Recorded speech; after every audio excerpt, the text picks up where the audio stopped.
Kag sa weekend, good vibes, teknolohiya sa pagpatambok sang alimango ang aton hibaluon sa tripping ni Ruming. Kag bulig ginhatag sa pagpasanyog sang palangabuhian sa isa ka lolo nga nagapanglala sa RU Agri-able.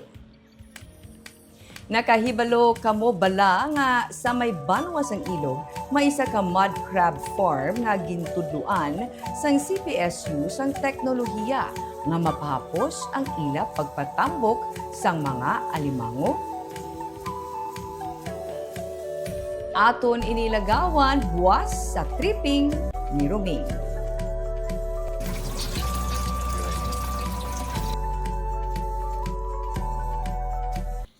Kag sa Sunday naman, ang lolo nga naghihimo sa mga native products sa Murcia ang nakasugod na sa pag-display sang iya nga mga produkto sa Bacolod sa RU Agri-able.